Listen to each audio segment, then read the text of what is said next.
Hi, welcome to feedback amplifiers. So in this second video on feedback amplifiers, we'll continue the advantages of feedback in amplifiers. Let us again have a look at the desensitization example. So we had an amplifier with 1000, but it was exhibiting a gain change of around 10% when it was operating when the operating temperature changes from 25 degree to 75 degrees centigrade, and it is required by only 0.1% variations. So for that we have been asked to find out, okay, of course that can be accomplished using a negative feedback, and it was asked to find, okay, what is the maximum closed loop gain you're going to get, and if three such feedback amplifiers are cascaded, what will be the overall gain, and what is the overall gain stability of that particular system with cascade. So these are the specifications. Given gain is 1000 volt per volt. The percentage change in the gain is 10%, which happens to be 0.1. The expected closed loop percentage gain should be 0.1%, which is 0.001 gain. So the closed loop gain is equal to 1 over 1 plus A beta into the gain is 0.1 here, what you have, and this is what is expected. So we end up with 1 plus A beta happens to be 100. So with a gain of 1000, if you give a proper feedback, so that that feedback factor should be 1 plus A beta, which would be equal to 100. So if we do something like this here, so for this we are giving a feedback with beta, so that will reduce that AF. The overall gain of this amplifier now reduces to hardly 10 from 1000 because of this feedback. And since the gain is reduced to 10, gain of 1000, we are actually putting 3 such amplifiers in cascade of each is 10, 10, 10. So overall gain will be 10 into 10 into 10, that is again 1000 volt per volt. So now you're certainly getting the same gain of 1000 volt per volt, but at a reduced gain sensitivity. So gain sensitivity, which was there at 10%, now has been reduced to 0.1% into 3, because this is 3 amplifiers, this is the gain sensitivity of amplifier, so it will be now hardly 0.3%.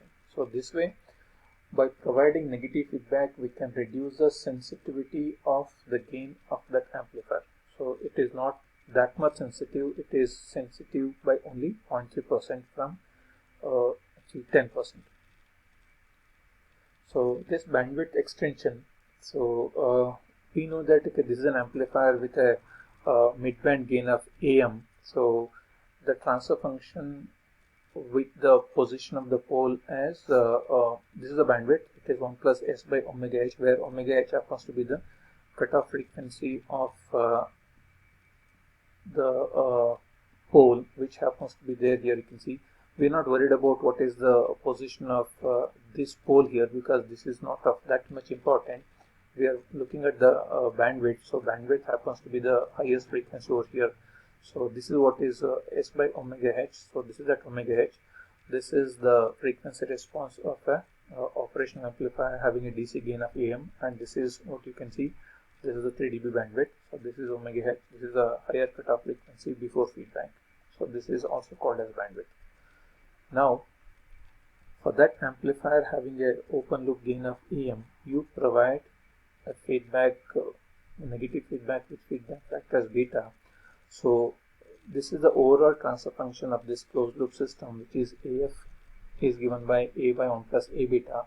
Now you replace that A by the pole position also, it is now AM by 1 plus S by omega h. By replacing this A of S by this particular pole position along with the midband gain, we end up with A of S, that is the frequency response. The entire transfer function of the closed loop system will be represented by this particular. This is a very simple simplification of this to this, and this can be further simplified into one more stage. Here you can see this is the intermediate expression. So ultimately you end up with a transfer function of the closed loop system having a midband gain of AM by 1 plus AM beta. Now you can see when it was open loop, it was just AM. Now it has reduced from AM to AM divided by 1 plus AM beta. Actually, the midband from AM to AM by 1 plus A beta. More importantly, you can see the transfer function had S by omega h in case of open loop. When you provide the negative feedback, that omega h is increased by 1 plus AM into beta times.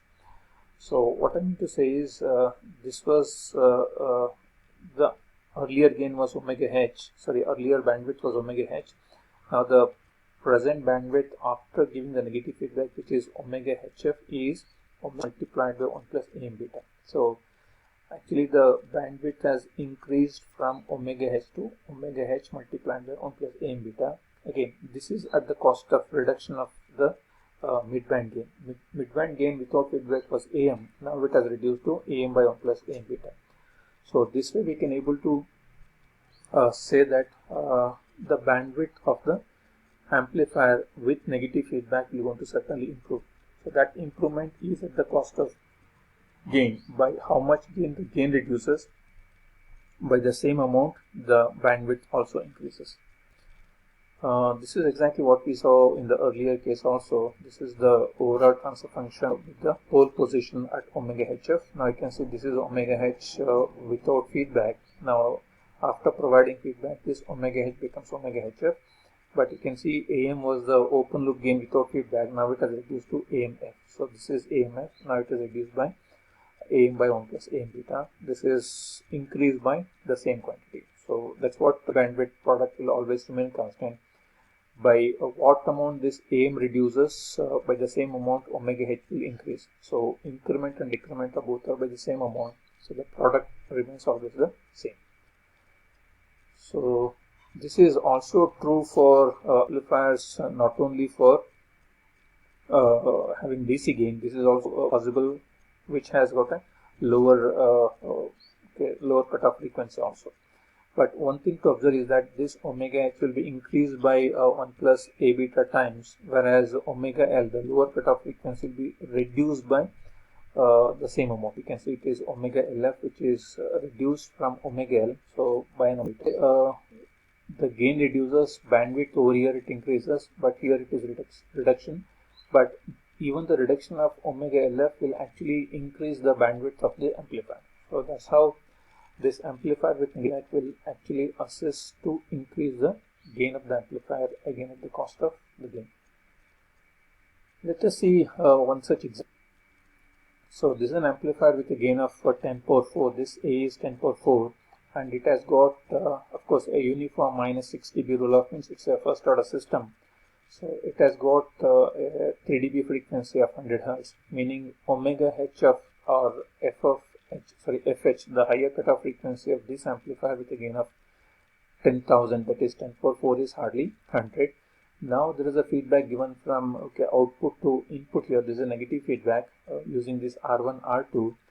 So the values of R1, R2 are given as 1 kilo ohm and 9 kilo ohms. So upon providing this feedback, which is negative feedback, we want to find out what is the reduction in gain and what will be the increase in the bandwidth of the amplifier. So bandwidth is actually 100 Hz. The open loop gain is 10 power 4. So we'll do it now. So this is R1, R2, and we know that since this is the feedback factor, whatever the drop that happens here, because of this V0 happens to be the feedback voltage. So feedback factor is R1 by R1 plus R2. By substituting the values, we'll get it very close to this. This is 0.1. So the lower frequency, this is lower frequency closed loop gain. That is this gain, which was actually 10 power 4, will be reduced to 9.99. So by substituting the values of beta and A, and of course A here, the gain which was 10 power 4 with a feedback factor of 0.1 will actually reduce to 9.99, which is almost equal to 10. So gain is actually reduced from 10,000 to hardly 10 volt per volt. So that reduction in the gain from open loop gain to closed loop gain. You can see what is the increment in the cutoff frequency. So omega hf is given by omega h into 1 plus AM beta, so which is in radian per second. This is in hertz. This is the frequency, cutoff frequency, higher cutoff frequency with feedback. This is without feedback. We know that without feedback it is 100 Hertz. You know what is 1 plus A in beta. Suppose if you take the product of that, this 100 Hertz will become 100.1 kilohertz. It's almost close to 100 kilohertz. You can see this is increasing by 1000 times. So you can see here from 10,000 it was reduced to 10. So almost 1,000 times reduction. By the same amount, there is an increment of frequency by 1,000 times. You can see from 100 Hertz it's going up to almost 100.1 kilohertz. So that's why we say by what amount the gain reduces, by the same amount the bandwidth increases. So bandwidth is increasing by 1,000 times, the gain is reducing by again 1,000 times. So this way we can prove that again bandwidth of an amplifier can be increased, negative feedback, of course with a cost of reduction in the gain of the amplifier. So let us have a look at this interference reduction. So how does this will negatively improve the effect of noise at the output? So let us consider a source Vs, which is a signal source, and let us represent the noise that is generated in the amplifier and as well as the external noise as Vn. We are representing it as the outside. So at the output you can see we have the signal to interference ratio as Vs by Vn, because both Vs and Vn are amplified by A1 times. So the gain, the ratio of the signal and the noise happens to be Vs by Vn. Now this interference can be reduced by providing a feedback. You can see we are providing a feedback, but it is interesting to note that so we need to have one extra amplifier before the actual amplifier. This is A1. We are providing one amplifier with gain A2 in the feedback part. Now this is the prior to this A1, and of course we have a negative feedback. So this is the arrangement that is required to have a reduction in the interference of the signal. Interference, okay, to see the reduction of the noise interference at the output voltage, we're going to have a feedback along with a amplifier with gain A2 prior to the actual amplifier. This is what we have. So let us try to rewrite this in our control system's block diagram. This is A1, this is A2, this is beta. We actually have two inputs, Vin and Vn. This is noise, this is signal. So output voltage, because of superposition theorem, you can write it as V0 is equal to V01 plus V02. While finding out V01, consider only Vin, don't consider Vn here, and while V02, consider only Vn, so make this Vn equal to 0. So by doing that, we will get the output expressions at the output due to signal and the noise as these. So we will just have a look at it in detail here. Now let us make this Vin as non-zero. Let us make this as 0. When you make this 0, you don't have anything here. You can see it's only the signal that is going here. Looking at this, we can easily write the transfer function as V01. The output voltage is input times this. This is your forward path, and this is the loop gain. It is 1 plus A1 A2 into beta. So similarly, if you consider this where you consider this input is 0, you don't consider this as a 0 quantity. Now this is non-zero. This can be rewritten as this way. Now you can see Vn is here. This minus whatever you have has been transferred onto this. Now it is, you can see A2 into beta, and there is a minus sign. If you actually find the transfer function for this, or the expression for V02, V02 is actually Vn A1 by 1 plus A1 A2 beta. It is interesting to note that the denominator of both V01, V02 both are same.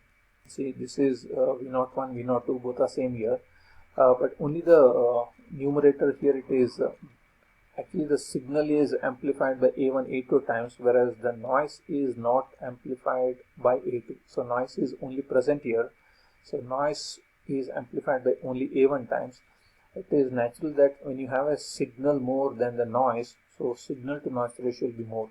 So let us do the same ratio here. So signal to noise ratio, the output is this is signal by noise, so which happens to be A2 multiplied by Vin by Vn. So you can see the signal to noise ratio, the output in presence of negative feedback has improved by 8 to times. So that's why it is always preferred in communication circuits. All amplifiers will have an amplifier with larger gain to reduce the noise.